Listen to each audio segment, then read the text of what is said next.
د قربانۍ یا لوی اختر په رارسېدو سره د څارویو پر سر چنې او جنجالونه زیات وي. سږکال یې علت د څارویو لوږه او دغه راز لوړې بیې دي.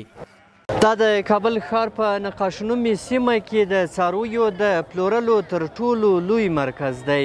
دلته هر کال د لوی اختر په رارسېدو سره زرګونه کسان د قربانیو د اخیستلو لپاره راځي.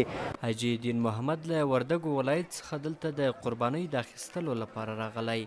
په چنو یې پر ځان غرمه کړې او زیاتوي چې د اختر خوشحالۍ ورته په لوړه بیه تمامیږي. د نوموړي په خبره د پخوا په پرتله د څارویو بیې ډېرې لوړې شوي دي. دلته د قربانۍ د مال د اخیستو دپاره راغلی. والله تر نورو کالونو سږ چې ما قیمت کړي دي یو څه قیمته دي. نظر نورو کالو ته د مال یو څه قیمته کوي. یو خو په دې باندې الله پاک پوهېږي. اصلا خو د قیمتي ورزاني د خدای پاک د جانبه ده. پوه شوې که نه؟ او دوم حساب داسې دی چې د واښه شیان یې هم یو څه پورته وچکالۍ هم دي، مشکلات هم ډېر دي د خلکو. او د خلکو څه مثال پیسې هم نشته. کارونه هم یو څه اندازه نظر نورو کالو ته کارونه هم د خلکو اقتصاد خراب دی. دلته د قربانۍ د اخیستلو لپاره راغلي کسان وایي چې خلک دومره توان نه لري چې په لوړه بیه د قربانۍ لپاره څاروي واخلي. مالونه خو وړه قیمته دي، نه اخیستل کېږي. ډېر قیمته دي. یو اتنا خدای بیه که 40,000 50,000 80,000 90,000 مالونه ډېر ګران دي. وس هم نه کېږي چې واخلم. پیسې هغونه نشته. دغونه بیه کوي 80,000 80,000. خو برعکس د څارویو پلورونکي بیا وایي چې سږکال یې د پسونو بیې ډېرې ټیټې شوي دي. خو له دې سره سره بیا هم خلک د پخوا په څېر ورڅخه څاروي نه پیري. تاسو وینئ چې د تیرو کلونو په شان باندې نن بیا هم زرګونه کسان د قربانیو د اخیستلو لپاره دلته راغلي دي. موږ ورځو دلته د څارویو له یو پلورونکي سره خبرې اترې کوو. سلام وروره، څنګه یې جوړ؟ وعلیکم السلام وروره، ښه خیرت ده. ډېره مننه. څنګه دی کاروبار مو څنګه دی؟ څارویو پلور څنګه دی؟ یاره ورور جانه تر اوسه خو یې مزه نشته ده. د اختر ته 2 شپې پاتې دي نو تر اوسه خرید نه ده شوی. ولې علت یې څه ده؟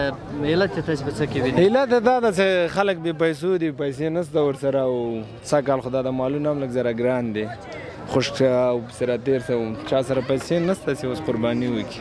تېر کال څنګه و؟ تېر کال څارویو پلور څنګه و؟ تېر کال ښه و. تېر کال ښه و. یو خو دولت هم ډېر مال حلالېده او نور خلکو سره کاروبار هم لږ سم و. ښه خرید و فروش کېده. یعنې یوه میاشت مخکې له اختر نه خرید و فروش شروع کېده. اوس نو دا تر اوسه خرید و فروش نه ده شوی. مهرب خان کاکا بیا له یوې لرې پرتې سیمې د بازار د ګرمولو لپاره دلته راغلی. خو داسې ښکاري چې د تیرو کلونو په پرتله یې کارونه کمزوري شوي دي. موږ خو دغه مالونه سره تاوو پیایو نه د مالونه سره راولو او لومبی مالونه و جګ و. اوس دغسې دي نه چې دا میږي په 4,000 5,000 غواړي. هر سړی په خپل هغه باندې البزان ته چې چا خرید کړی ده په هغه خرید کې هر یو باندې اوښتې دي. اوس انډیواله نه دغه د 5,000 4,000 غواړي د 10,000 روپۍ میږي دي. وچکالۍ ډېر تاثیر کړی ده چې دا ټول د وچکالۍ د هغه راوستلی د ارزاني هغه راوستلي دي.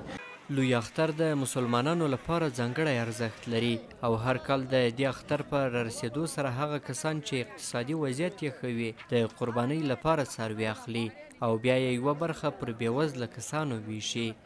احسان الله کریمي، CMG، کابل.